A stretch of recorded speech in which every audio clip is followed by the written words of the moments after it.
Hello, sports world, and welcome to The First Line, a show where we discuss all things sports, both professional and collegiate. My name is Massimo Marchiano, and I'm here today with my good friends Michael Zingroni and Taylor Snyder. How are we doing today, gentlemen? It's sports world's heating up right now. We got a lot of rumors. We got some playoff pushes. We got March Madness coming up. Great time to be a sports fan right now. Can't wait to talk about it. Luckily, we make it easy on you. There's a lot to talk about, but we're going to give you the important topics today, at least what we think needs to be discussed. Got a big show ahead of us, a lot of diverse topics for sure. All right. Well, with that, let's go on to our first topic, which was probably the most interesting one to all of us, the Combine recap. Let's talk about some of the big names we saw during the Combine. I think the first name we definitely got to start off with is the Swiss Army knife himself, Jabril Peppers at linebacker. Definitely an interesting player. What do you guys think about him? He definitely stood out to me. I think this was the player I looked most forward to looking at just because he is Jabril Peppers and we haven't really seen, like you said, a Swiss Army knife like this. Overall, I thought he did underachieve a little bit. Overall, his grade was 6.14. I did like his 40-yard dash time, 4.46, clocked in pretty solid time for his position. It's going to be curious to me where he'll end up or what team will take a chance on him. There's just so many options since he's such a versatile player. Definitely New England seems like fit after watching the Combine more. A team like Green Bay could even take him, long-term for, a utility guy. Baltimore also needs some pieces. This guy literally can land anywhere, but I'm going to say specifically the AFC East. I like this guy in the AFC East. I think he falls under a lot of offensive positions there. I think he can be a real good slot guy. What do you think, Mike? I like him to go to the East, but in the NFC, I think shoot up in the first round with this Combine. I think he did solid enough. There's a lot of questions, really, how athletic he was. We all knew he was athletic, but no one knew if he would test good at the Combine. I think he did pretty good, and I think he is a first-round talent. And doing a pretty solid Combine, I think that can shoot him back up to, the Redskins pick at 17, because the Redskins, they're a good team. They just took Sue Cravens, another Swiss Army knife. They like a lot of rovers on that defense, a lot of athletic people who have a nose for the football, and Jabril Peppers certainly has that. He's an athlete. He plays tough, and he's a really good kid. So I think a team like the Redskins would take him up there in the first round. Yeah, we definitely haven't seen a player like Jabril Peppers. At least for me, I haven't seen a player like Jabril Peppers since Tyrann Mathieu with his versatility and ability to play different positions.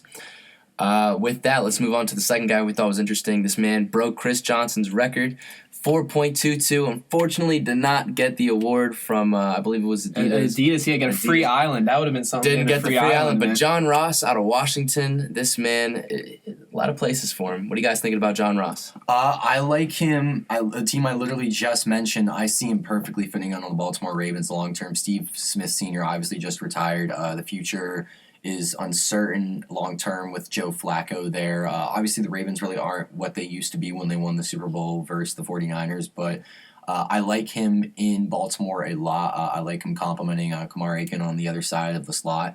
I think Joe Flacco can do a lot with him. I like him as a kick returning position. Also, I really, really like him in Chicago. Obviously, right now there's a lot of questions in Chicago. Jay Cutler is most likely not to come back. So you got to worry about quarterback position first.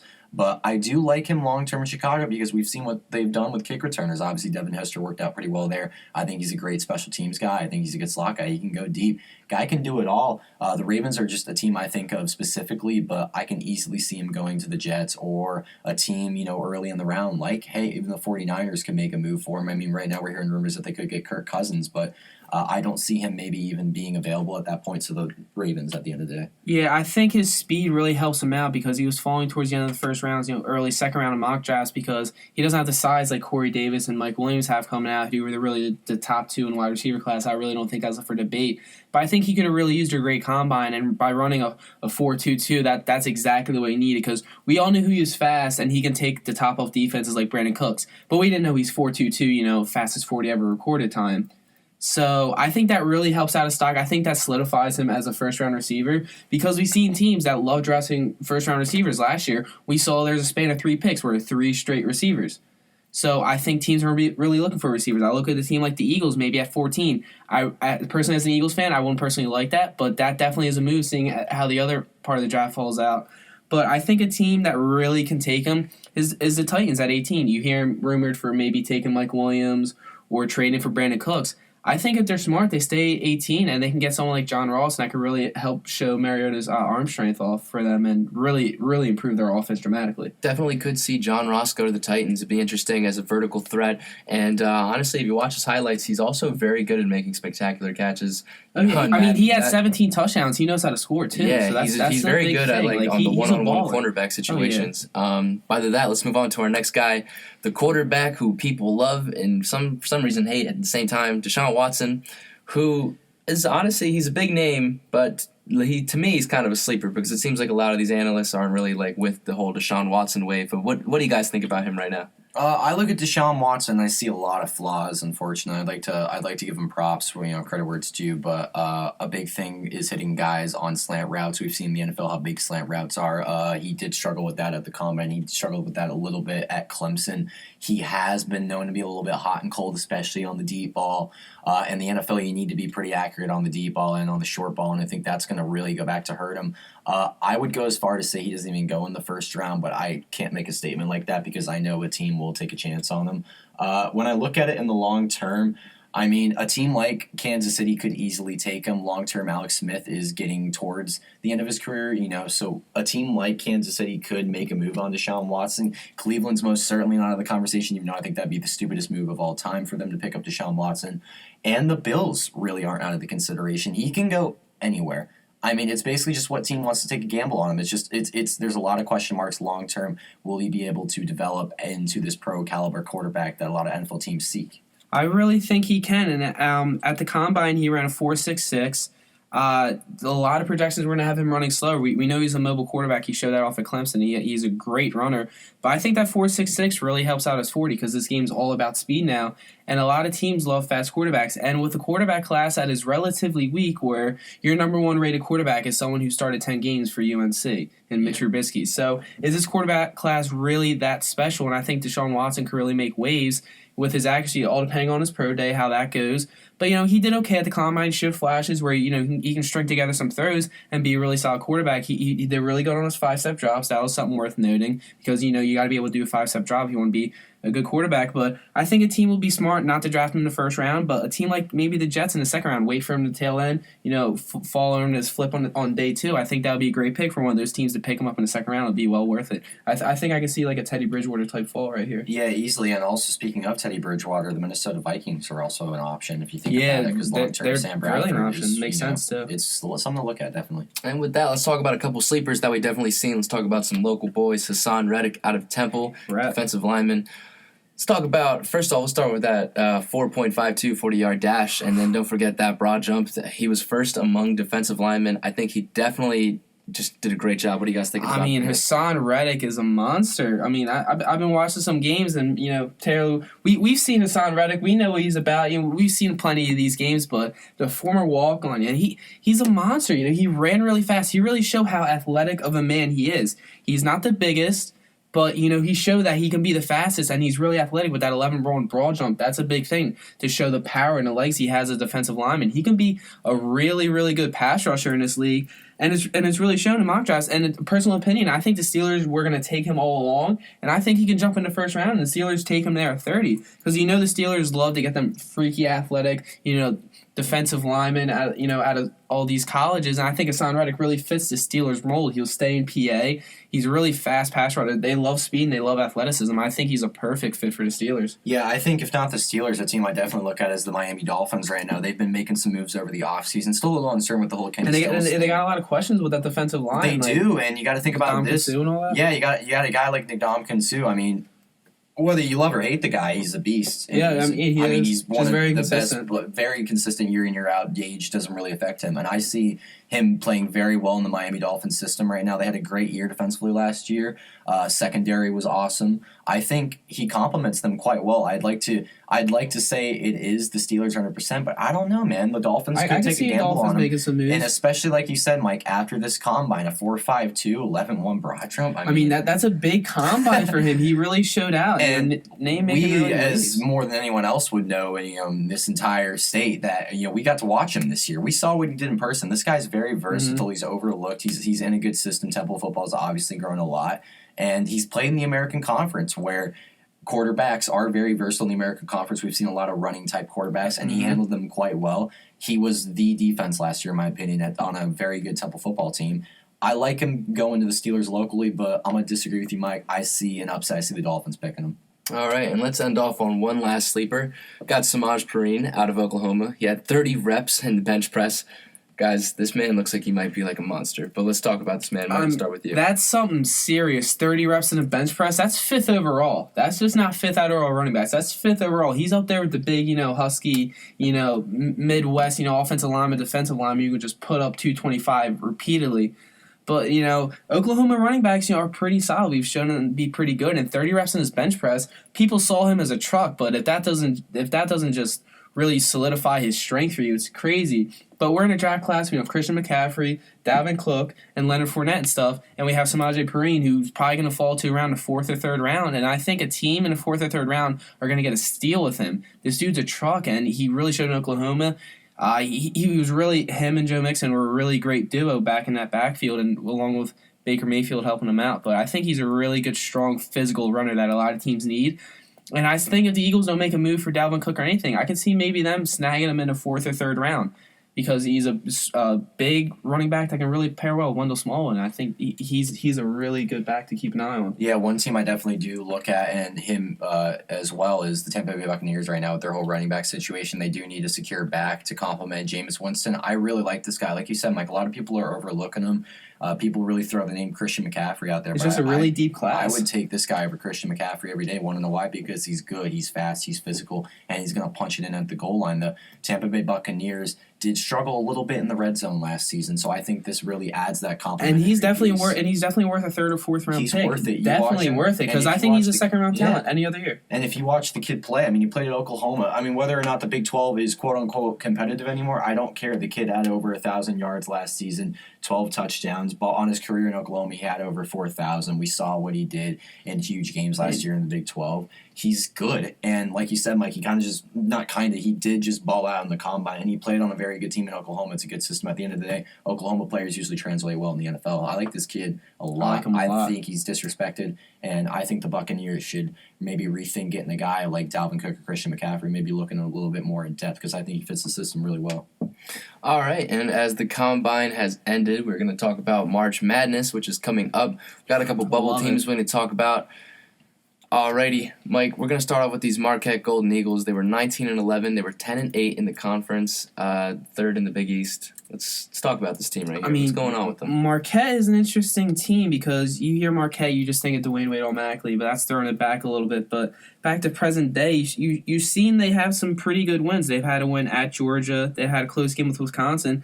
But a win that's really worth noting, they beat Nova by 2 on their home court.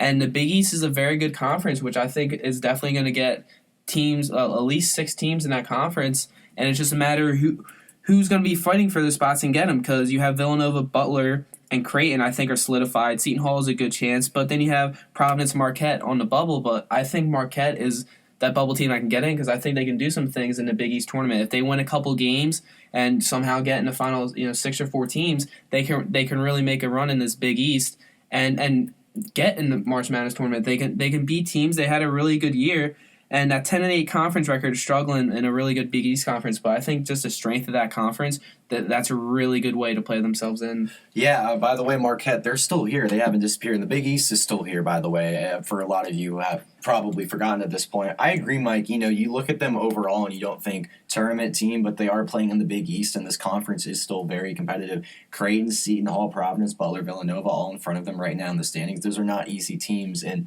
I really, really like this team getting in on the bubble because overall I look at their conference record and I like it a lot. They're 10-8, and unless you're Villanova or Butler, everyone else is pretty much 10-8 too. People are talking about Creighton and them obviously being ranked.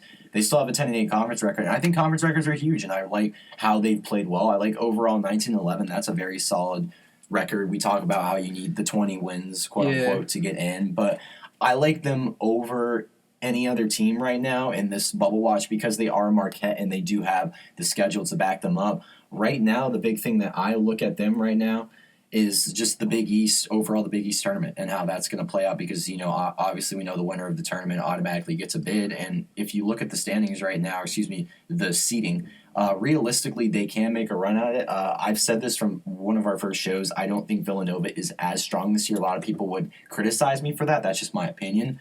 And I can easily see them taking down a team like Creighton, especially deep. It is Marquette. It's a good system. They're 19-11. They're third in the Big East. Come on, why not Marquette? You know what I'm saying? Oh yeah, for sure. And you look at the Big East tournament right now. They draw a game with Seton Hall, and that's a very interesting game. The winner of that is most likely going to play Nova because I'm assuming Nova is going to beat the winner of St. John's and Georgetown. I think that's a given. So if they can find a way to beat Seton Hall, who are the defending Big East champions, and have another shot at Nova, if they can give Nova a really good game, because we saw last year Nova can fall in a Big East tournament. Yeah. And they might need another reality check because they really struggle this year. And I think that could happen from a team like Marquette. And if Marquette can get another win against Villanova in a Big East tournament and find a way to make it to the big game, I think there's a really good shot this team can make the tournament. We see Marquette back playing again in March. Yeah, for sure. And yeah, I mean, like I said, it's still the Big East, and regardless, at the end of the day, it's going to be a tough tournament. But like you said, if they can draw that first game and they can get to the semis, I think they're in great shape. And like I said, conference record backs them up.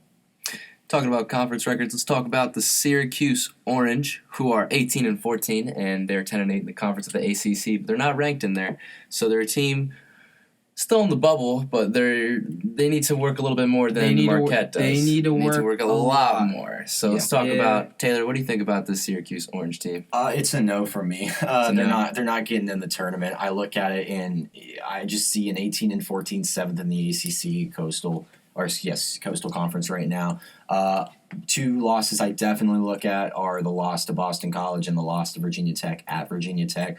Let's not forget that they are 2-11 in their conference right now, which is not good per se. They're 18-14 overall, so I mean that's not a bad record, but the first round loss, especially in the ACC tournament, Miami. Come on, I'll back them up. I mean, Miami's a strong team. Excuse me, they're actually 10-8 in the conference. They're 2-11 on the road. I got the two mixed up, but that's besides the point. They weigh a lot in, and I don't need to educate you on this. A lot of you all know this, but the conference record, the away record, the strength of schedule, and just the overall standing right now. You look at them, they're 18-14, 10-8 in the conference, 2-11 on the road. They have some pretty poor losses. They did lose to Georgetown at home, too. Forgot to mention that. The Boston College one's just a killer to me. I'm sorry. That one was big. Also losing to UConn, too. UConn's a strong team, but you can't lose that game at home at the Carrier Dome. Overall, just sorry, Syracuse, and you're not going this year. Yeah, they had a really tough year under Jim Boeheim. They finished 18-14, and the thing is, we always hear teams like Syracuse are always in the mix because it's Syracuse. Yeah. I mean, no matter how good or bad they're going to play this year, it's just Syracuse, so they're always going to be on the bubble. And they beat a team like Duke and stuff, so they do have some nice ones. They play some close games against Wisconsin and such. 10-8 in the conference is tough. That loss to Miami, I think it's close to sealing their fate, but they're Syracuse, and I think they still have a chance to get in. It's just really how the tournament plays out. But I just don't like the way they're playing. They weren't the same Syracuse team. They lacked that defensive punch. They really couldn't score a lot, and it really showed in a tough ACC, which is a really good conference. I mean, let's just talk about this ACC conference right now. I mean, it's like we don't know what's going on because we have teams like Louisville and Duke at the 4-5 who we don't know what Duke is. We still don't know what Louisville is. Then we have teams like UNC and Notre Dame. Yeah. Notre Dame's going completely under the radar this whole year. They're really good. This ACC tournament is something to look out for. Yeah, and I'll even admit it. I remember watching them play Florida State. I watched them play Duke and both of those games and UVA too. I remember when they hit that buzzer beater to beat Duke, I said to myself, they're in. And I went that far because Syracuse, and I'll give them benefit of the doubt, they finished out the season very strong. It's still Jim Boeheim. He's not going down without a fight. He's probably one of the greatest coaches of basketball history, in my opinion. You put a lot of pressure on Syracuse, especially with the way this schedule ended. I mean, 2 games versus Louisville, 1 on the road, 1 at home, a game versus Duke, a game versus Miami, who's not ranked, but it's still Miami. They're a tough opponent in the ACC. You ask a lot out of them, and hey, they almost did it. I mean, they beat number 6 FSU. They did get a close game to Louisville and another close game at home. But overall, those were killers, and I hate to say it, but you had to beat Louisville once. You beat UVA and Duke. You did your part there. But I think Louisville's the killer right now because if you're looking at that, you need that momentum going into the tournament. The win versus Georgia Tech was huge, very last regular season game. But overall, right now, I would have had a totally different argument for Syracuse if they weren't out in the first round. Because losing in the first round, I don't care what conference you're in, that hurts. Who do you think's going to win this tournament? It's definitely tough to look at. I mean, at the end of the day, I like Duke. I like Duke over Louisville because, like you said, Mike, Louisville's just got a lot of question marks this year. I like the matchup how Duke and UNC could quite possibly meet up. I think that's a matchup that's worth noting. But I think Florida State might have the easy road because you have UAV pick game later.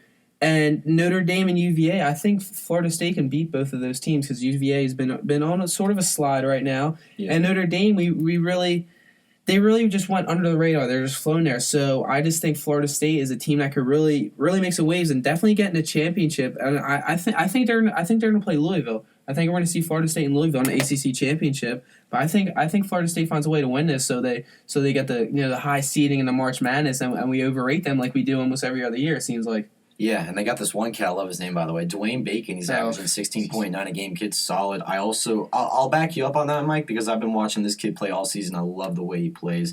Xavier Rathan Mays, man, kid's awesome. Averaging 10.4 a game. He's real solid. I like him a lot just because of his versatility on the court, the way he can make things happen. He's a good defensive player too. He's solid, and I think long term that'll help Florida State out. Unfortunately, I do have Duke winning this game because it's Coach K. And, I mean, I know that's not enough of a reason, but it's Coach K, and it's late in the ACC tournament. It's deep. As much as I hate to say it, I think Grayson Allen will perform at the uttermost like he needs to perform. It's still Duke all around. I mean, it's definitely tough. I don't like Louisville in it just because of all the question marks this year. I think whoever wins this conference, I think it's safe to say, is just going to make the deepest run out of these ACC teams because if a team like Louisville or Florida State finds a way to catch fire in the ACC, I mean, we say this with Florida State a lot when they're always good, they can make a Final Four run. But I think a team like Louisville and Florida State can make those runs this year if they can catch them fire and really blow through this conference tournament. But it's still worth, we got UNC in there, and UNC, is the best team in the ACC. So UNC is definitely a really good team, but I think Florida State's going to take this. Yeah, I agree. And with that, March Madness will be coming up soon, but for now, we're going to move on to a different path, the path to the draft. And this time we move north, my friends. It's cold. It's bitter. Very cold. Jay Cutler sucks. Matt Stafford's thumb screwed him over. Sam Bradford is a freaking robot, and purple people eaters. Aaron Rodgers needs a better supporting cast. But let's break it down one by one. Look at these teams. Start with the worst one, Chicago Bears. Definitely the worst one. Definitely the worst one. Let's start off with this offensive situation. Let's start off with the quarterback situation concerning Jay Cutler. Mike, how do you feel about Jay Cutler? I don't like him. He ruined my chances in the fantasy championship a couple years ago. I never forgave him, and rightfully so. He's not a good quarterback as well. No. I mean, with the Bears, you have Alshon Jeffrey. You just have a lot of questions on offense. You also have a lot of injuries. Kevin White, remember that name? West Virginia, 7th overall pick. He was supposed to be something, wasn't he? Mm-hmm. The dude can't even get healthy. Yeah. I mean, it's just the Bears just can't catch a break, and it's crazy because Jay Cutler is the most unclutch and the inconsistent quarterback of all time. No one knows what Jay Cutler is, and they're going to release him, and that's good for them. So they have to move on. It's just where do they go from here? Because I don't think they're sitting at number 3. How bad their offense and defense are. They got to start somewhere. I don't think they should start QB this draft though. Yeah, I definitely agree with you, Mike. One guy I really look at, and there's been rumor speculations, is Mike Glennon in Tampa Bay. Obviously, right now, Jameis Winston. That's a name to look out for. Jameis Winston's the guy in Tampa Bay. I mean, they've clearly said it. They want him long term. So I think Mike Glennon's great because he's a veteran guy. He is solid. I don't think he's gotten a fair opportunity. Jay Cutler obviously going. As much as this kills me to say, I don't think you re-sign Eddie Royal, because just I don't know. Like Eddie Royal, he's older. He's older long term. What are you getting out of this guy? Really? Would you re-sign him, waste money when you have so many other problems right now on your plate? Obviously, you got Lamar Houston too. I definitely release him. I think that saves you a lot of cap space. I think they pursue Tony Jefferson from Arizona right now at the safety position. I think that's a smart signing. I think it's smart. I also like Stephon Gilmore, a guy I talk about pretty much every week. It seems like I really like the kid though. He plays. Yeah. I like the style. He plays of play. with her. I like him. Yeah. I think that's where they go. I think Alshon Jeffrey is a must re-sign right now. I don't know how they're going to do it. I mean, but they need this offensive superstar. They have Jordan Howard, who really had a great rookie year last year. Like, let's not undermine his fact. He had a really great year, and I think him and Alshon Jeffrey, they need two solid pieces. Two solid pieces. So whatever this next quarterback is, whomever it might be, rookie, veteran, whatever, has a fair shot to shine. Unlike if we admit, Jay Cutler never had that fair shot. Yeah, and I think I mean, if you're the Chicago Bears, it's basically up to you because you have so much. But I think if you're approaching this from a very just logical standpoint, you don't need a rookie quarterback. You can, especially a third overall. You can get a really good defensive piece. No. You know. Why would you take a chance on, like you said, Mike, a guy who played 10 games at UNC, Mitch Trubisky? Why would you take a chance on someone like that? And who had a very poor bowl game. When you have Mike Glennon, who has already been in the NFL, and you can get him for really cheap. And there's been named like he's the best. He has like pretty good stats: 30 touchdowns, 15 picks. I think he's solid. Yeah. He's really good talent. He had a good combine when he was coming in the draft at NC State and some college skill games he's seen in the Senior Bowl. Yeah. He's a solid quarterback. He's got talent. He's really shown some things. Yeah. It's just a shame that Buccaneers had the first overall pick and had a chance to take Jameis Winston, who you couldn't have passed on at the time. I think, as cheesy as it sounds, defense wins championships, so that should be your first approach. Especially at number 3. I'm just going to keep saying this, but especially at number 3. Especially at number 3. And also, one more guy, just throw him out there before we move topics. Torrey Smith. He is a free agent. He's still Torrey Smith in my opinion. And they need cheap buys. He has zero shot in San Francisco, dude. He was in that. He was just flawed from the beginning. You got to give the man a chance. Maybe take a chance on him. Chicago wouldn't hurt you at this point. I think free agent offense and defensive draft is the approach. Yes, sir. I think that's. I think also tight end real quick. I'm sorry. Let's move on to the next one. But I think it's very interesting that Taylor brings up Torrey Smith because that actually was going to bring us up to the next team, the Minnesota Vikings. Let's look at the Minnesota Vikings' recent draft picks of wide receiver: Cordell Patterson, Stephon Diggs, and they signed Charles Johnson. What have those guys done? What about Laquan Treadwell? Oh my God, yeah, Laquan Treadwell, who recorded one catch. Wait, for did he play yards. this year? He had one catch. Yeah, he had one catch. It seemed like a one catch season. Yeah, for him. it really was. Tell me, I think the Vikings defense is good enough to the point where we could say like they're going to be. Oh yeah, top 5 defense. But let's talk about what's going to happen after the whole Peterson, Bridgewater, Bradford, and now Bridgewater debacle. Where do we start? Because this is not something we're not even talking about. Teddy Bridgewater, there is a chance he may never play an NFL snap again. He had a very bad leg injury, and I've been reading some stuff how like that's a legitimate question. That is a legit question. So the Vikings draft a quarterback? Well, that was my whole thing. Like last segment was, if you think about it, Teddy Bridgewater and Deshaun Watson do share similar characteristics, so it's not heard of that they draft. And a guy like Sam Deshaun Bradford Watson. is just Mr. I'll throw you a nice 5-yard slant, Captain and that's about down. it. Yeah, captain check down. Exactly. You say it best every single week in and week out. Captain check down. He has the accuracy, but does he have the mentality to lead you far as a team? So if we're on the subject right now, of quarterbacks, if not Deshaun Watson, you got to look at the free agents: Kirk Cousins, Jimmy Garoppolo, Jay Cutler, Tony Romo.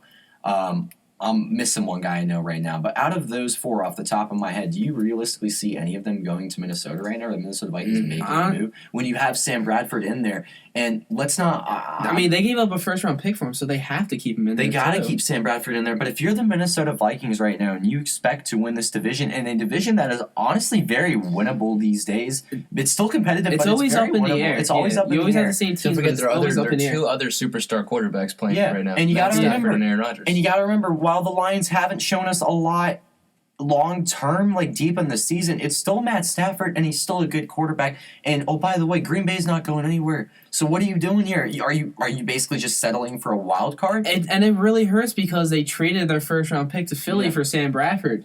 They traded a 1st and a 4th for him. I don't know why you would do that. So really, it just makes you think: do they know what they're even doing on how to run an NFL franchise? Because I don't know if they really are. Their draft picks haven't been that good.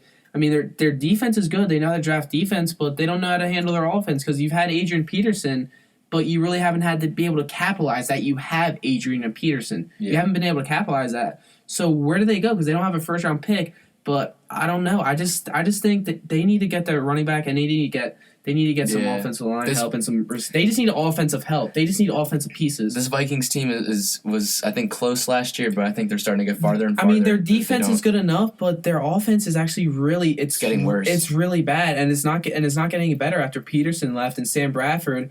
How good is he going to be? All right, I don't even know, man. It's gonna be crazy. But with that, we got to move on to the next one, the Lions. But let's continue the running back situation there, man. Do the Lions get Adrian Peterson? We know the Lions need to focus on the offensive line. We know the defense has done pretty well for the Lions to keep every game always like a one-score game. They could use some most defense help. But let's go on to the point where we need to talk about we need to help out Matt Stafford here. The thing is, last year the Lions had Joique Bell and I don't even remember exactly. Amir Abdullah, Golden Tate, and the other name is slipping on my mind. Marvin Jones, who are like both talented wide receivers, and Anquan Bold's going to leave, and Eric Ebron might be good. You never know. But what are we going to do about this Lions team that's going to help out Matt Stafford? I think it's solidifying that run defense. I think that'll help out a lot. While none of these teams in our division are great at running, I think that would definitely help out because the NFC, it would help out to have a really good defense, and their defense is a little shaky. Yeah, I think overall, if you're looking at the Lions right now, defensively is the big question mark because last season we saw actually, honestly, Matt Stafford had probably one of the best seasons of his career last season. I mean, the Lions were a very solid team, but you want to know why the Lions didn't make it past where they wanted to make it past? Defense, and I've said it before, defense wins championships. First guy I really like is Charles Harris out of Mizzou. Mizzou players have really been overlooked in the draft defensively in recent years. They always produce good defensive linemen. But they have great defensive linemen, like you said. They weren't competitive in the SEC, but defensively, Mizzou's had a very historical past of having good defensive players. We've seen players in the draft. I really like Charles Harris. He's a sophomore. He's from Missouri, so, I mean, he's an in-state guy. Last season, solo tackles, he had 32. Tackles for loss he was averaging about 18.5 last season, if I'm not mistaken. It was averaging about 7 sacks per season in his career at Mizzou.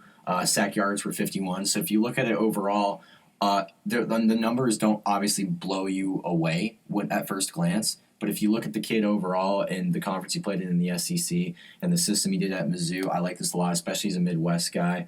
I think the Lions take him. I think it's your best bet just because there are a lot of question marks. If they don't take him, then you can get Marlon Humphrey out of Alabama if he's somehow still available at that 21st spot. But he's a popular option. I mean, we've heard a lot about him at cornerback. I like Ryan Ramczyk, the outside tackle from Wisconsin. Wisconsin's always very solid offensive lineman. So, I mean, it's tough to look at. Heck, even if O.J. Howard's still somehow available, he'd be huge offensively tight end. There's a lot. The Lions basically can do what they want with this. It's their draft. It's their future. But first thing I think you got to look at is defensive end position. Yeah, definitely defensive line could use some help, but this Lions offense is good. If they want to go offensive line first round, I think it wouldn't be a bad move. And you look at a name like Ryan Ramczyk out of Wisconsin, offensive tackle, paired with Taylor Decker, who they just got out of Ohio State last year, who's proven to be pretty good and someone you can build off of and continue going forward with him. They need to figure out this whole running game because they can pass the ball. Matt Stafford is a threat to put up 5,000 yards every year. He's got the arm, he's got the accuracy, and he's got Golden Tate. Exactly, and they have the receivers to do it, and they have the offensive. Jim Bob Cooter as an offensive coordinator is a great offensive coordinator to run those pieces. But I think you got to figure out this offensive line and this running back situation because if you look at this running back situation, look at this class. You have names like Dalvin Cook, Leonard Fournette, Christian McCaffrey. They won't have a chance at two of them, but they might have a chance at like a Christian McCaffrey. Would you gamble though on a versatility? I think the Lions could use a Christian McCaffrey too because like put him in the slot maybe. Yeah, you could use him in the pass offense and he can run the ball a little bit. And I think paired with Matt Stafford, that could be a really good tandem. Coming out of the backfield because I think he's a Swiss Army knife. The Lions could really use to throw some teams off. The Lions could definitely use some offense, but let's talk about a team that needs some defense. A lot of it. The Green Bay Packers. Now, before we talk about the defense, gentlemen, should we talk about a replacement for Eddie Lacy first, or should we just go straight to defense? Just go straight to defense. Let's just go straight to defense. Straight to defense. That's the issue right now. And it's bad in Green Bay. They can't cover anything. All right, who's taking a swing at it? Yeah, well, I think if you look at, it's funny. I really, really hate to say it, but the first kid that comes straight to my mind is T.J. Watt, linebacker out of Wisconsin, and it makes a lot of sense. He went to Wisconsin. He playing for the Packers. I don't see why it wouldn't work. Running back position. I mean, if we're focusing on defense right now, there's a lot of guys I could throw out there, but running back position, and I know I've talked him up. But if he's still available, take Alvin Kamara. You want to know why? Because Aaron Rodgers can do a lot. He just had a great combine. Aaron Rodgers can do a lot with Mr. Kamara, and I've talked him up. He's a Tennessee guy, but this kid is a running back and wide receiver thrown into one, and he's good. I mean, you saw with Ty Montgomery, he was a running back receiver thrown into one, and he did pretty solid. Ty Montgomery, and Alvin Kamara is a bigger, faster, stronger, and more effective Ty Montgomery. Yeah. So that could be a good pick to just improve that offense, but I think if you're looking at defense, you need to figure something out in that secondary because, man, they couldn't cover anything. I wanted to see the Packers and Eagles play just to see if Nelson Aguilar could have got open against that team. Because I think Nelson Aguilar could have beat one of those receivers. Cornerbacks a couple times. But I look at a name like Marvin Humphrey or Sidney Jones. Get a secondary player, maybe even Budu Baker out of Washington. Yes, you just got Clinton Dix, but you could use another safety to pair with him. I mean, they need secondary help. I think that's where you got to go for first because this is a passing league. And if you can't cover the pass when you're playing a team like the Lions and the Bears, who may or may not have Alshon Jeffrey after this year, you need to do something with that because if we're looking at this NFC, the teams like the Giants, they just got Brandon Marshall as well. They have receivers. Teams are building up with receivers. You want to know why? Because you need to throw the ball. You want to know how you're going to win, too? You got to defend people who can throw the ball. So they need people who can cover anybody. Well, and this is a great time to do it. It's a great draft class to do it. Yeah, and speaking of defense, Mike, I feel like we don't talk enough about Sidney Jones, the quarterback out of Washington State. Washington State made the college football playoff this year regardless. I don't see why you wouldn't take a chance on this kid. I like him. He's big, too. He's got a length. Big guy. Also, Tremaine Johnson on the Rams and A.J. Boye are free agents, and the Packers can easily They know how to budget money. They know how to budget money. And if we're talking about dependable running backs, one kid I do want to throw in there before we move topics, Dante Freeman out of Texas. That's... Not Devontae, no. Dante Freeman.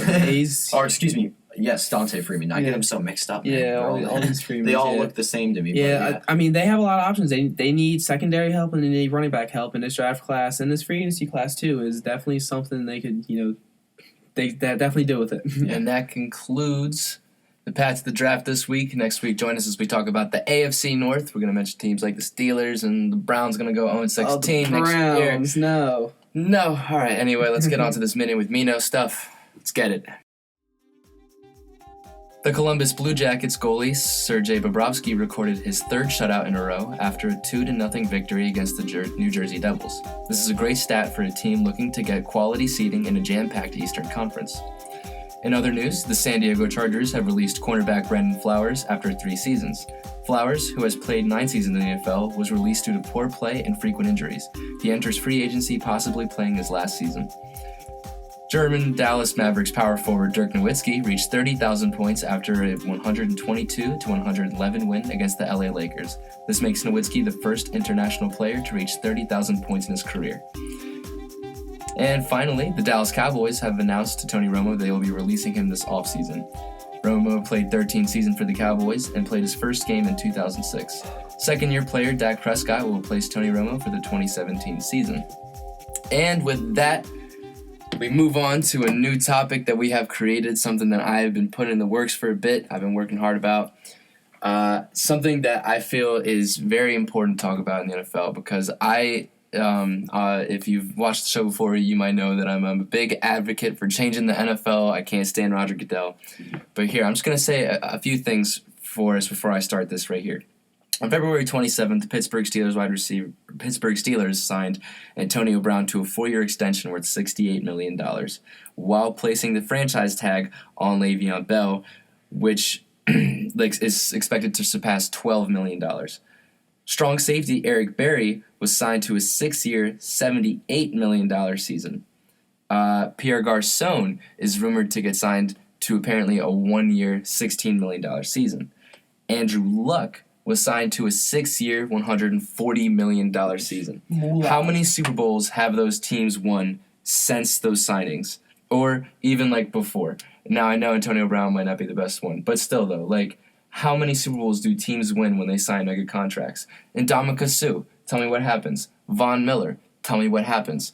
And this is the problem with the NFL here, is that the reason why many NFL players and why I believe NFL players have just become some of the most annoying people on the planet is because the fact that they've become so rich and that the super style lifestyle just gets into their heads. And yeah, I'm going to say it. Honestly, I think 85% of the NFL player base is a bunch of whiny cowards. I'm not denying that what they do every season requires a lot of hard work and effort and is something that I could never achieve in probably 100 lifetimes. I get it. I'm a lazy guy. But listen, no one is worth $100 million just for playing sports 16 games for 16 weeks a year. No one deserves that. I'm sorry. That's just what I have to say. It's just the proof. And you know what? Actually, I'm going to take that sorry back because you know what? I don't even know if I should.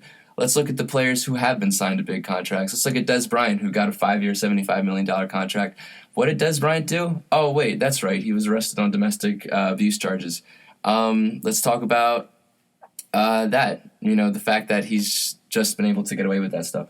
It's that this whole superstar NFL player mentality is that this money is just getting into their heads. You know, and I'm not saying I'm like one of those like old NFL geezers who's watched it since the like Archie Manning days or the Jim Brown era, you know, but here's the thing. There was still a time back then when players didn't sign contracts like this. Just look at Tom Brady. Look at the Patriots, for example. And honestly, the Patriots are probably the best team when it comes to money management. Robert Kraft is a great money manager. Tom Brady had a 6-year, $100 million contract. Tom Brady has won 5 Super Bowls. 5. Aaron Rodgers was signed to a 6-year, $120 million contract. Aaron Rodgers has won 1 Super Bowl. Colin Kaepernick was signed to a 6-year, over $100 million deal. Can't remember the exact details. Colin Kaepernick has won 0 Super Bowls. Jay Cutler, 6-year, $120 million, 0 Super Bowls. I'm sorry, Philadelphia. Fletcher Cox, 6-year, $103 million. 0 Super Bowls, and honestly, that I don't even agree with that signing in the first place. The fact that we have to pay him $100 million. Hey, give it time. I love Fletcher Cox, time. but to be honest, that's what I have to get here. The message across is that a lot of these teams that are paying massive amounts of dollars for players that aren't even worth it are not finding success in it, and it's not even good for the players. It's not even good for the rest of the team either. Von Miller has been outspoken. He's talked crap on the entire Broncos organization and the owner, but he gets away with it. And that's what I just can't stand with it. Otherwise, it's a message that I have to get across to the NFL fan base so that we can try and fix this stuff. I know Roger Goodell is a horrible owner. I know the referees are completely blind, and I know NFL analysts are completely just idiotic. Chris Collinsworth. Exactly. But we also have to look at the individual NFL player, too. They're not perfect. They're human beings just like us, and I'm not exactly sure they're worth the worth that they got. Anyway. So let me just mention baseball to you real quick. If you want to talk about money. We'll move on from that. We'll say that. Nah, dude, because it's also an NBA, too. Let's talk. I mean, Yeah. I could talk about Kevin Durant's 2-year, $54 million deal. We'll talk about LeBron, 3 for Rondo, man. Jeez. Exactly. Like, it's ridiculous. And I had to stick with the NFL because the NFL is the sport I know most about. It's the sport that I honestly am safest about when it comes to talking to. NBA, MLB, I feel like if I were to say some things there, I might not have the right research, the right facts, but it goes on in other sports, and I'm sure analysts for other sports notice that too. But otherwise, I feel like I just had to get that message across. It's important. And with that, let's move on to the hot topics. But our first one, we're going to move faster than the speed of sound.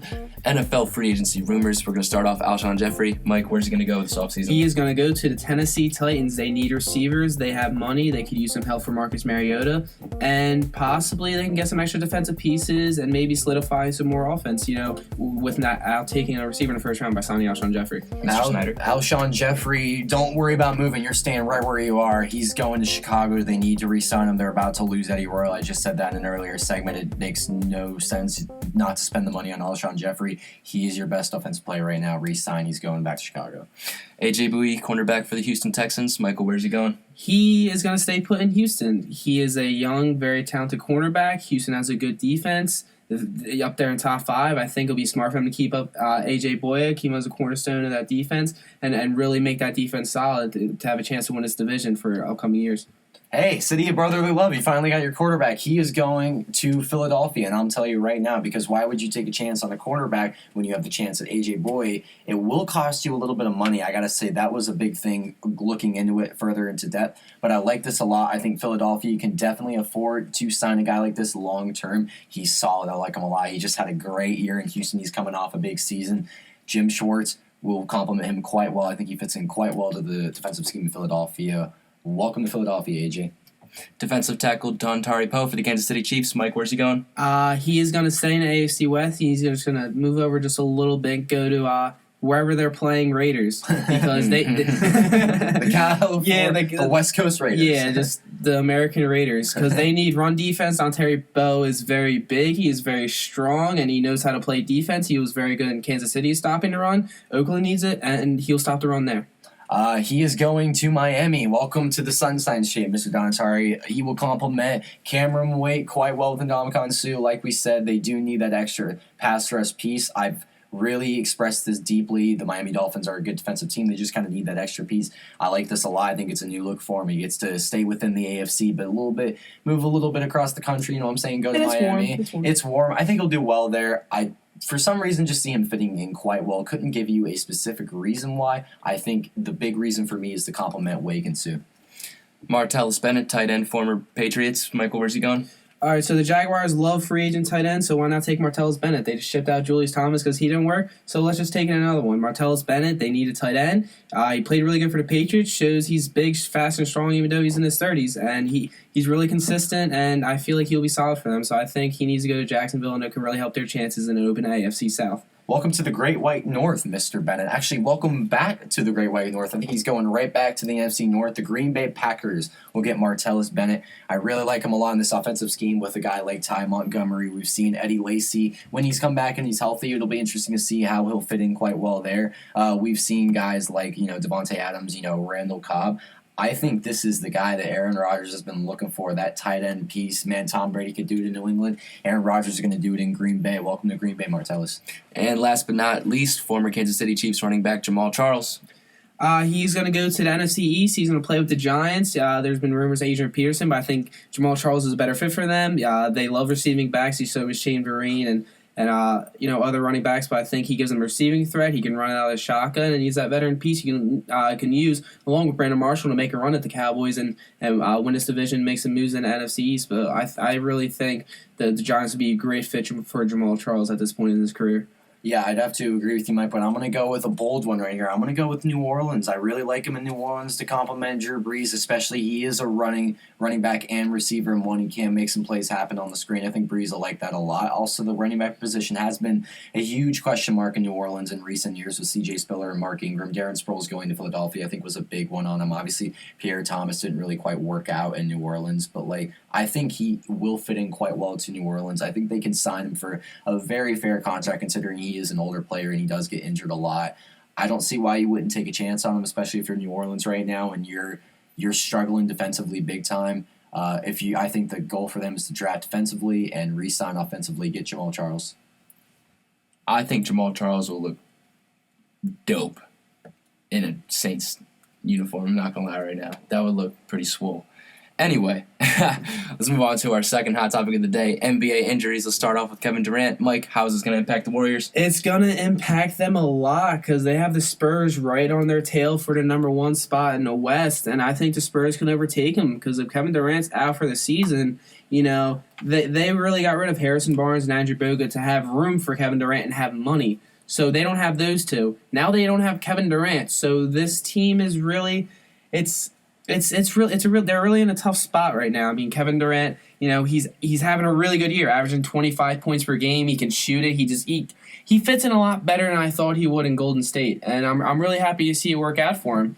But I'm not happy to see they got hurt because he was really balling out. I'm a huge Kevin Durant guy, but now with him out, I think the Warriors are going to struggle big time. I think they'll still be good. They'll win majority of their games. But I think the Spurs can overtake them for the 1 seed. And if Kevin Durant doesn't get back in time for the Western Conference Finals, there's a chance the Warriors may not be coming back in the finals, and we might have a new opponent facing the Cavs. Yeah, I think it's big because you still got the San Antonio Spurs right on your tail, like you said, Mike, in the West. I think it's also a big thing for your mental because you sign a guy like Kevin Durant to this big contract. He comes over from OKC, the arch competitor, the playoff competitor, and he's seen as this traitor. And he's fitting, like you said, Mike, real well this season. He's been playing real well. I had a lot of question marks about how he'd fit in with guys like Klay Thompson, Steph Curry. He is averaging over 25 a game, which is still Kevin Durant, and I think him going out's big because offensively right now Steph Curry's not really having the past years we've seen Steph Curry have. Klay Thompson's still the guy. I think Klay Thompson's one of the bigger things right now, and Golden State to look at because if Kevin Durant's down, you look at who you look at. You look at Klay Thompson, you look at Steph Curry, and you got to look at Andre Iguodala too.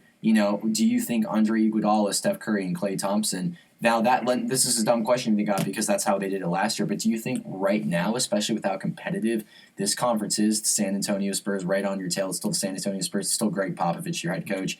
I think this is big, and I'd go as far to say as they won't even make the NBA Finals this year. And if they do, I don't see them because you look at the East right now. The Boston Celtics are playing well; they're healthy. The Toronto Raptors, if they get Kyle Lowry back by the second round, they'll be healthy. So it's a lot to look at, and overall, the Golden State Warriors right now are at kind of a threshold because you just signed Kevin Durant. Now he's hurt. And it's like, well, what do we do now? So I think this is a big mentality for them. It's a big mentality decline for them. All right, let's talk about Toronto Raptors player Kyle Lowry. Mike, what do you feel about his injury? It's big because the Raptors are really fighting for good positioning in the East, and I think they're going to finish in the top 3. I don't think the East is strong enough for them to lose that 3 spot.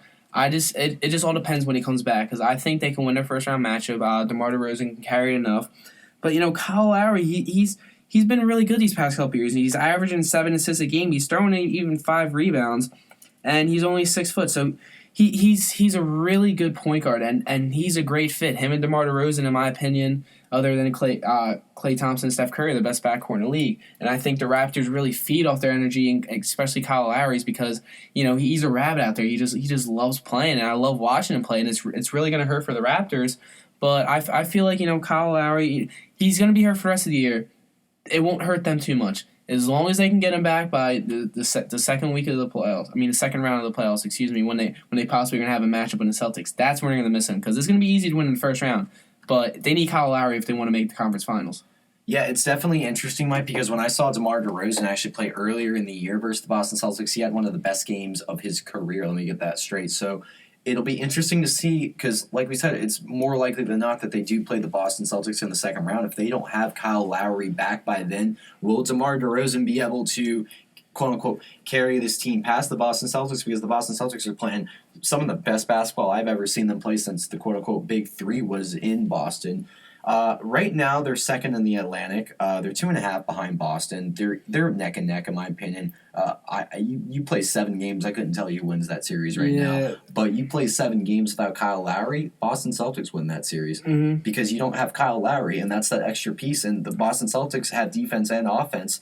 You need Kyle Lowry not just offensively, but you need him defensively too. You need him in postseason games. He is one of your best players, if not your best player. It's also interesting to see a guy like Corey Joseph. Can he step up in that point guard position? You still have DeMar DeRozan. I will reiterate that like a zillion times because it's DeMar DeRozan. Serge Ibaka also coming at the power forward position. Is that the extra pieces? Is this blessing in disguise? Is he's the guy that's going to cover up the Kyle Lowry wrist? We'll see. I don't know. And final injury, we talk about Cleveland Cavaliers center Andrew Bogut. Mike, how you feeling about his injury? Man, what bad luck for this man. That really hurts, man. 2 minutes in your debut and you fracture your leg. It just sucks. The man can't catch a break. Well, he wanted to be in Cleveland and he got his wish. Unfortunately, it didn't work out for him. This hurts the Cavs a lot, I believe, because they gave him a roster spot, and just having an injury just hurts overall. But I think this puts more pressure on Tristan Thompson Definitely. because he needs to stay consistent, because they've always wanted depth in the front court, and bringing Andrew Bogut gives that. And it just shows, do they have total faith in Tristan Thompson, who's really thrown into the center role, and he's 6'9". Yeah. So it really doesn't hurt too much. I think it will hurt a team against his former team he was on last year, the Warriors.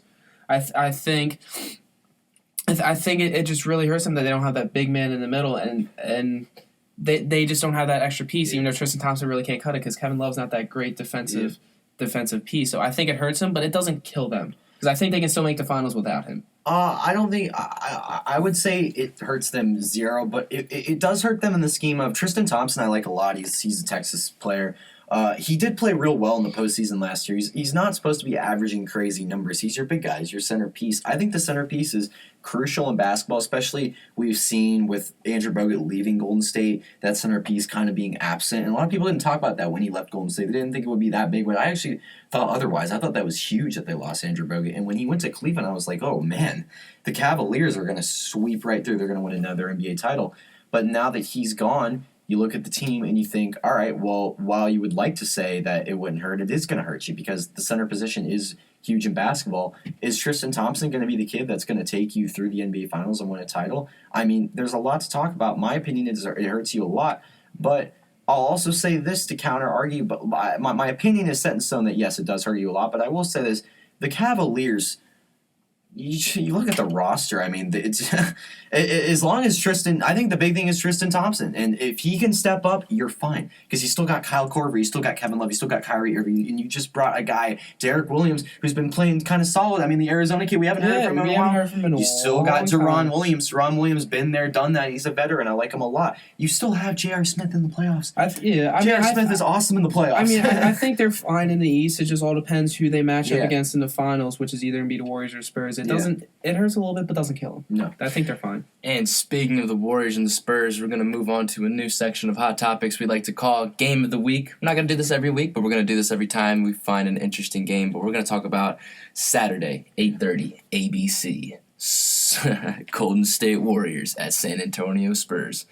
Taylor Snyder, how are you feeling about this game right now? I'm thinking this is the Western Conference Final, and I'm thinking this is going to be a huge determination of what we're going to see in the Western Conference Finals because, like we just said, we don't even need to reiterate it, man. Kevin Durant's out.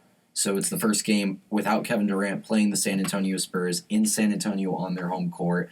I would go as far to say the winner of this game is going to be the winner of the conference because I think this is huge. It's going to be interesting to see with Kevin Durant gone how they'll respond to this and play a team like the Spurs.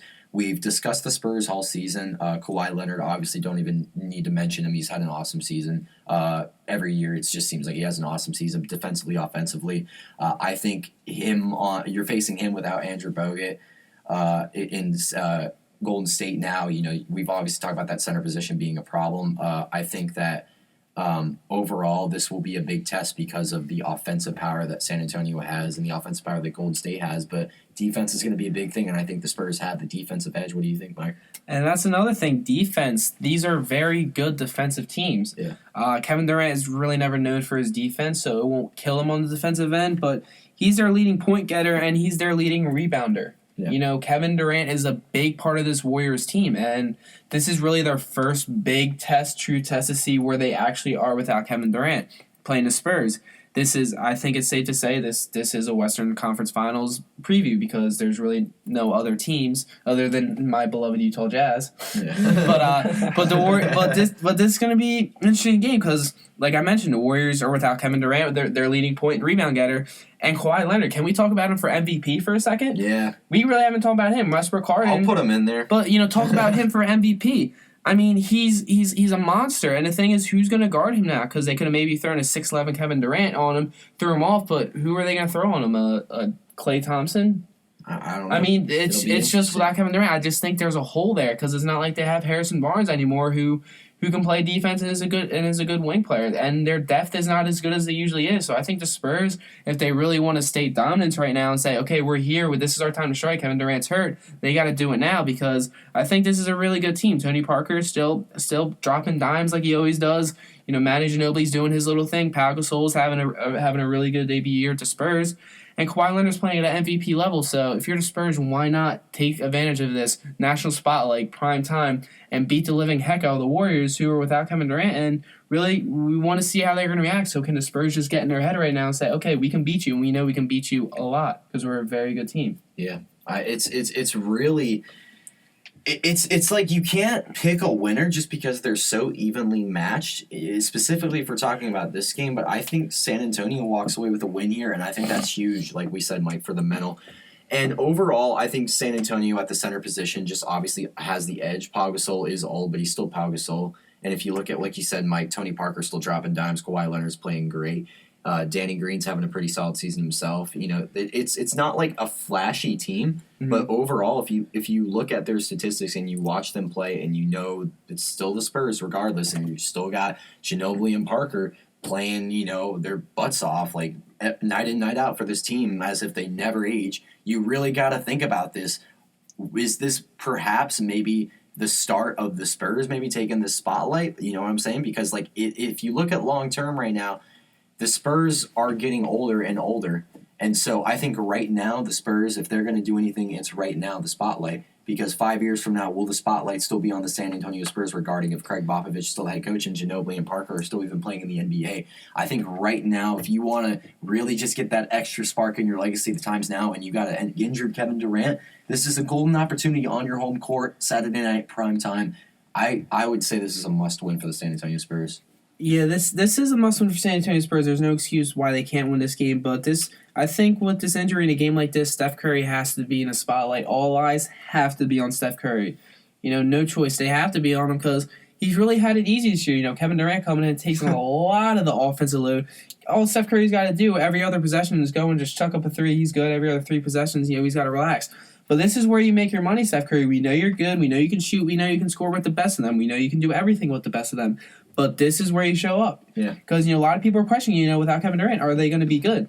Yeah. Because Kevin Durant takes a lot of load off. So Steph Curry really needs to step up and really state this dominance on his team because they really need him right now. And he's been struggling as a player. And I said him not too long ago, Andre Iguodala. I really want Andre Iguodala to step up because let's not forget he did win Finals MVP. He is a Finals MVP, so he should step up. He's a Finals MVP, former Philadelphia 76er. The guy's still solid. He's old, but he's solid. He's only averaging 6.5 this season. He's having a rough season. I really, really hope he steps up, and I want him to step up because they need all the help they can get. Draymond, Clay, and Steph are very solid. They're always going to be top, superior, you know, elite players, but you always need that 4th or 5th guy. And right now with Kevin Durant hurt, Andre, we're looking at you. We need you to step up in this game. And with that, let's going to end off the show on our Take 5 section. Taylor, let's hear why the Washington Capitals in the NHL can win the Stanley Cup this year. You know, every single year, it's so cliche. Is this the year? Oh, is this the year? Nah, that wasn't the year. Is this the year? Let me tell you something, and I don't care what anyone says. If you are the Washington Capitals, where you are right now as a hockey team, you are first. You are on track to win yet again another President's Trophy. We all know how we love our President's Trophies in Washington.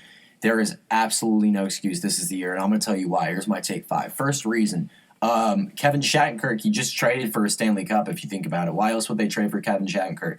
You don't trade for a big guy like that. A guy like St. Louis had great success in the Western Conference. You don't trade for a huge piece like that unless you're trying to add that extra spice.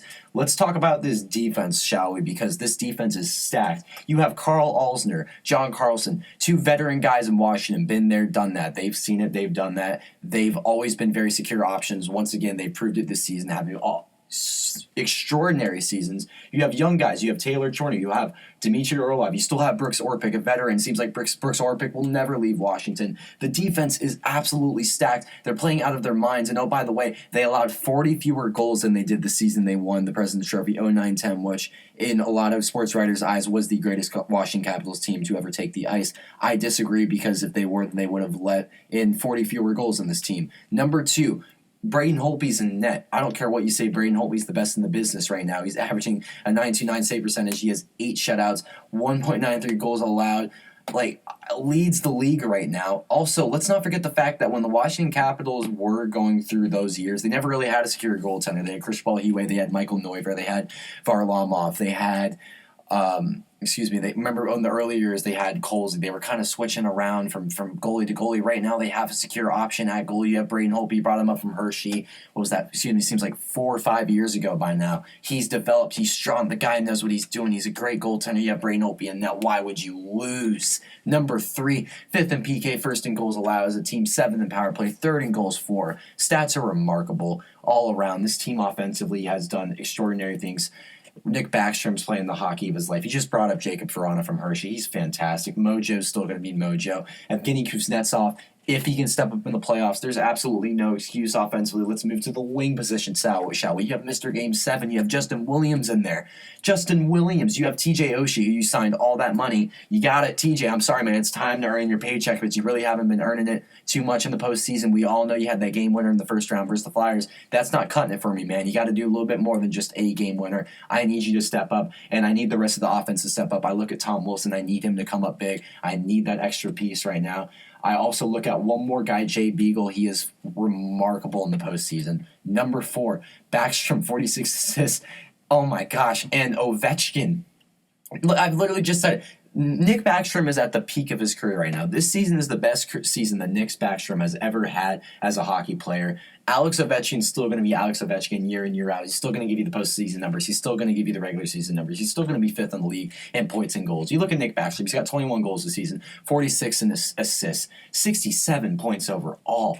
I mean, the guy in his career just has 186 goals, but just this season, and he's been in Washington for a long time, 5+ years to count right now. About now, he's got 21 goals just this season. He's playing out of his mind. I've said this year in, year out. Nick Backstrom needs to come up big in the playoffs. Well, it seems like right now is the time for him to do that because all those years he didn't come up big in the playoffs. You want to know what happened? He had to decline in the regular season. He didn't have a strong regular season. Right now, he is at the peak at the end of the regular season. I need this man to come up big in the playoffs. Oh, and by the way, number 5.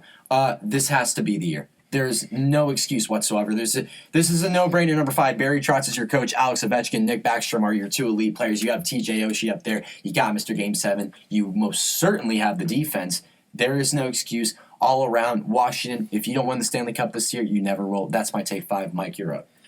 All right, well, you got to go on a little spiel about your favorite NHL team to cap. So, let me get the fair chance to go with my favorite NHL team. Snap. So, I'm going with the Philadelphia Flyers. They're not as good as the Capitals, man. I wish, but one day. But right now, I'm going why the Flyers are on the right path to be successful in the NHL. And my first reason is age. That's the big thing to be successful. They are a young team with Claude Giroux, Voracek, Simmons, Sheds. I'll go on and on and on. They are all in their 20s. They have a couple players, very few players over 30. Valtteri Filppula, who one just got traded for. So they are a very young team. They're going to be relevant for a long time. They have very young leaders, very young, polished players. That's going to be good. That's a quick thing I want to touch on. Age. Number 2, prospects. Oh my God, we are stacked with prospects. We are balling out in prospects right now. I just mentioned Claude Giroux, Wayne Simmons, Voracek, all in their 20s. They're going to stay around for a while. But can we have prospects like Carter Hart, goalie, Everett Silvertips? That man is balling. He has a 199 goals against average and a 927 save percentage right now. And he played for Team Canada World Juniors, led them to the gold medal game against the U.S. where they lost. This man is a baller. He's the future goalie. Oscar Lindblom. He's playing over in Sweden right now. 2nd in the league in goals, assists, and points. He's playing with grown men in the 3rd best hockey league. This is not juniors. This is where actual grown men earn a paycheck, go home to their wife, and feed their kids. This is where grown men play hockey, and he is killing where grown men play hockey right now. The Swedish league is no joke. And we have more goalies. Anthony Stolarz, he came up this year, had a save percentage and the 9.2s, and he had a 65-minute shutout against the Detroit Red Wings. He played good in Michael Noy versus Athens. We had defensive prospects, Robert Hagg, Samuel Moore, Travis Sanheim. The Lehigh Valley Phantoms are good for a reason. You want to know why? Because we're killing them with prospects right now. We have so many prospects that are going to be great NHL players, and they're playing for the Phantoms right now. They're good. Just give it a year or two, and they'll be up, and we'll be good. And can I just get number 3, the praise? He's the Carson Wentz to the Flyers right now. He is my man. I love this guy. Ivan Provorov, the 20-year-old Russian. Oh my goodness, the man is good. He possesses the puck. He skates with the puck. He plays defense. He shuts down people. He played the Panthers earlier in the year. Totally took Jaromir Jagr out of the game. Now we talked about Jaromir Jagr. Yes, he's 45 years old, but it's Jaromir Jagr. This man completely took Jaromir Jagr out of the game. He defends Alex Ovechkin well. He defended Sidney Crosby. He is a 20-year-old defenseman leading a team in minutes in a division where it's firepower every game you play, where you're playing the Capitals, Penguins, Rangers, Canadians, you're playing all these teams. And Ivan Provorov is just shutting all these players down. That's just another thing. You have the best defenseman in 3 years. He's a Calder Cup trophy winner every year. He's the next Drew Doughty, just better. You have him. Number 4, your GM, Ron Hextall. We're past the Paul Holmgren awful era. We were good under Paul Holmgren, but Paul Holmgren, oh my God, he ruined so many things. Now we have Ron Hextall coming in. The man can draft. I just went off about all the prospects. Ivan Provorov. This man can draft. He is a great drafter. He finds talent in the 4th, 5th, and 6th rounds. We're in the NHL. As soon as you get past round 2, it's worthless. And Ron Hextall, he's making all these trades. He gets Viteri Filppula for Mark Streit, and he gets 2 more picks with it that he know he's going to kill in the draft because Ron Hextall is amazing. He's a great GM, and he's really putting his Flyers in a right situation. We're poised. We got to wait a little bit, and that brings me to number 5, timing. Timing is everything in life, and if you can time everything perfect, it's great. And we are on great timing right now. We are about 2 or 3 years away from being true Eastern Conference winners and Stanley Cup contenders with all these prospects and all these young guys and a little bit more growth and newer head coach coming into the league. We are on perfect timing right now.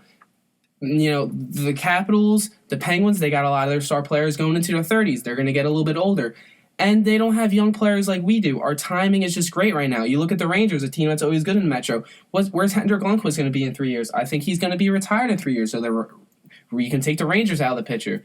So the timing is just right. We got the prospects, we got the age, we got the godsend and Ivan Provorov. We got more draft picks. We have people even more that I mentioned are just killing it.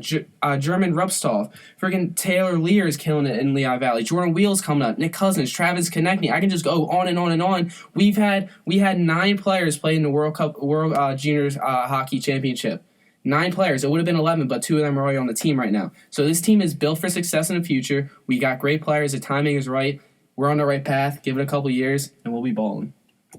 I think you guys are beat. The Dallas Stars are going to win every single championship from here on out in the NHL. Nah, Jamie Benn's too ugly. With that, ladies and gentlemen, we have wrapped everything up. Thank you for joining us on the first line. My name is Massimo Marchiano, and here today with my good friends Michael Zangroni and Taylor Snyder. We wish you all a very good night. Please join us again next time. We're looking forward to it. Also, be sure to follow us on Twitter at TFL Sports Talk. See you guys then.